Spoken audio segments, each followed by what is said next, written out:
السلام علیکم ورحمۃ اللہ وبرکاتہ۔ الحمد للہ رب العالمین والصلاة والسلام علی سید الانبیاء والمرسلین وعلی آلہ وصحبہ اجمعین، اما بعد فاعوذ باللہ من الشیطان الرجیم فإن آمنوا بمثل ما آمنتم به فقد اهتدوا، صدق اللہ العظیم۔ معزز سامعین حضرات، آج کا عنوان حضرت عثمان غنی رضی اللہ تعالی عنہ کے مختصر حالات یا آپ کی زندگی پر ایک سرسری نظر۔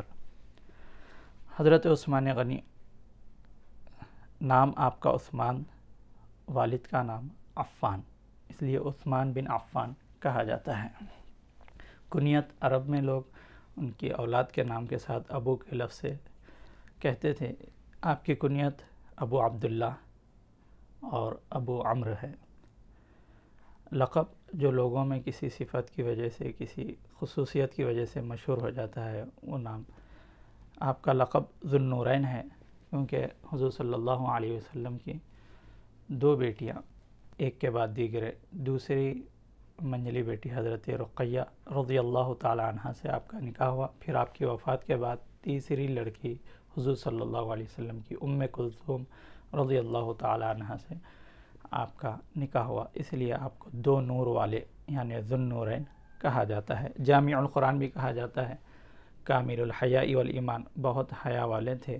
کامل الحیاء، جامع القرآن سے مراد قرآن کو حضرت ابو بکر صدیق رضی اللہ تعالیٰ عنہ کے دور میں جمع کر لیا گیا تھا، لیکن عثمان غنی رضی اللہ تعالیٰ عنہ کے دور میں الگ الگ انداز سے، الگ قرأتوں سے پڑھ رہے تھے، جس میں اختلافات شدت آ کر لوگ مارنے کے قریب ہو رہے تھے، تو آپ نے ساروں کو ایک ہی انداز کے یعنی قریش کے انداز پر قرآن کو پڑھنے کو لازم قرار دیا۔ سارے نسخے جو دوسروں کے پاس تھے لے لیے اور ایک ہی نسخے کو آپ نے عام کیا، جس کی وجہ سے بہت سارے فتنے ختم ہو گئے، اس لیے بھی آپ کو جامع القرآن کہا جاتا ہے۔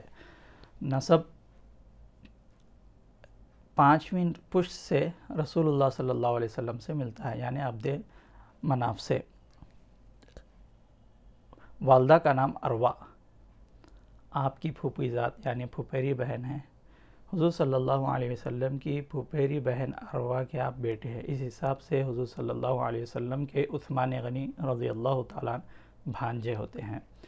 اور عثمان غنی رضی اللہ تعالیٰ عنہ کے نانی ام حکیم بیضاء، جو حضرت عبداللہ رضی اللہ تعالیٰ عنہ کے ساتھ جڑوا پیدا ہوئی تھی۔ ولادت واقعہ فیل، جو ابابیل کعبۃ اللہ پر کے پاس آ کر جو واقعہ فیل کے نام سے مشہور ہے، اس کے 6 سال بعد پیدا ہوئے، ہجرت سے 47 سال 47 ایئرز پہلے پیدا ہوئے۔ حضرت ابو بکر صدیق رضی اللہ تعالیٰ عنہ کے آپ خاص دوست تھے، اس لیے ابتدائی وقت میں حضرت ابو بکر صدیق رضی اللہ تعالیٰ عنہ ایمان لائے، اور آپ کے کہنے سے حضرت عثمان غنی رضی اللہ تعالیٰ عنہ نے ایمان لائے۔ قریش خاندان میں قریش قبیلے میں دو بڑے خاندان تھے، ایک بنو ہاشم اور ایک بنو امیہ۔ حضرت عثمان غنی رضی اللہ تعالیٰ عنہ بنو امیہ سے تعلق رکھتے تھے۔ یہ دو خاندان آپس میں ایک دوسرے میں مسابقت چلتی تھی، لیکن حضرت عثمان غنی رضی اللہ تعالیٰ عنہ نے کوئی چیز دیکھے بغیر حضرت حضور صلی اللہ علیہ وسلم پر ایمان لائے۔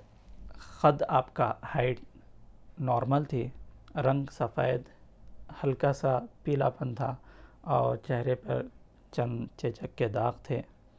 آخری عمر میں آپ اپنے بالوں کو خضاب لگاتے تھے، زردی یعنی یلو کلر کا۔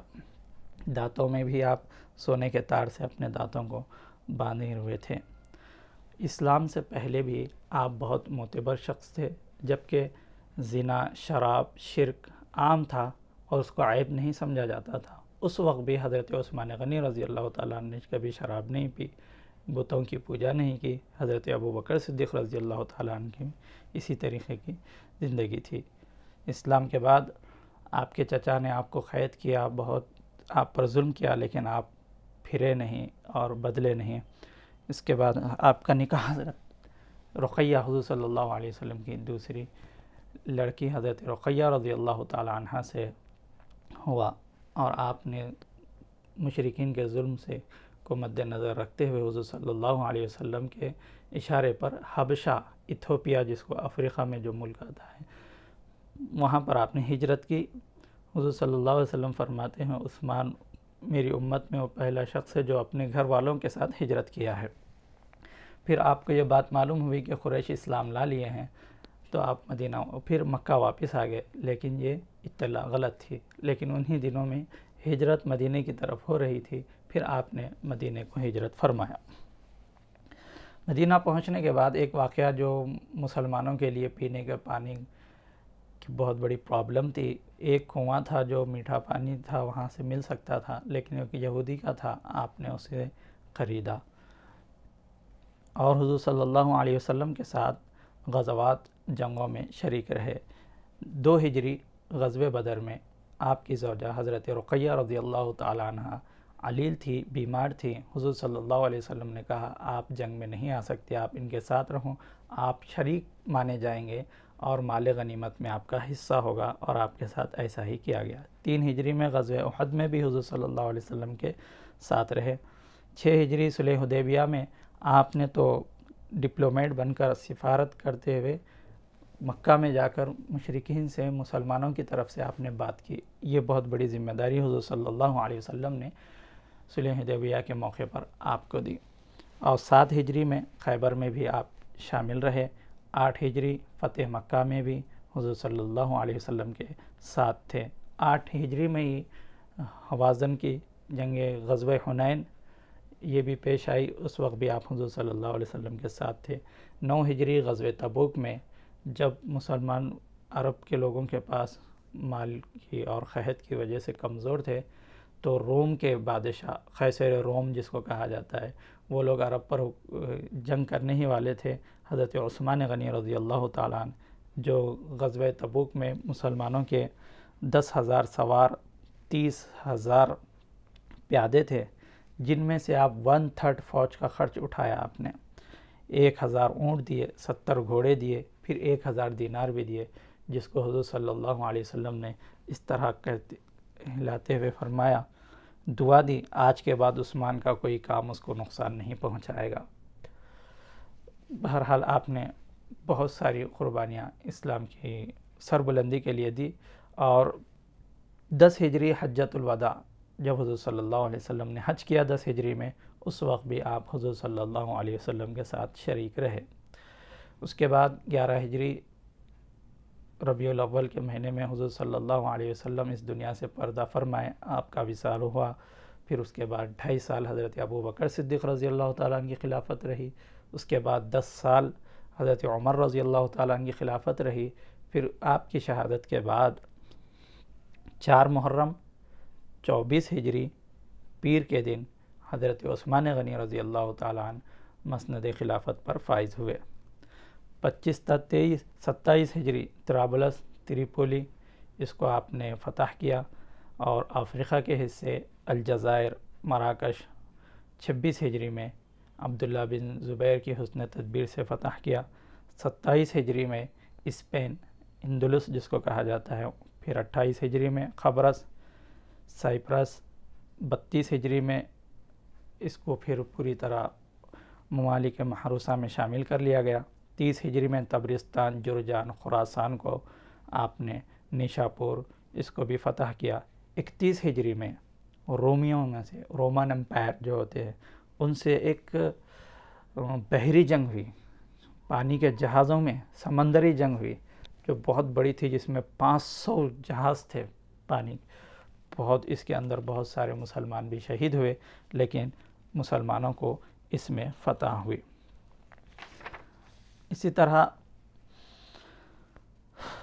آپ کے فضائل و کمالات میں یہ چیز ہے کہ آپ دور جاہلیت میں بہت کم لوگ لکھنا پڑھنا جانتے تھے، جس میں سے عثمان غنی رضی اللہ تعالیٰ عنہ بھی تھے۔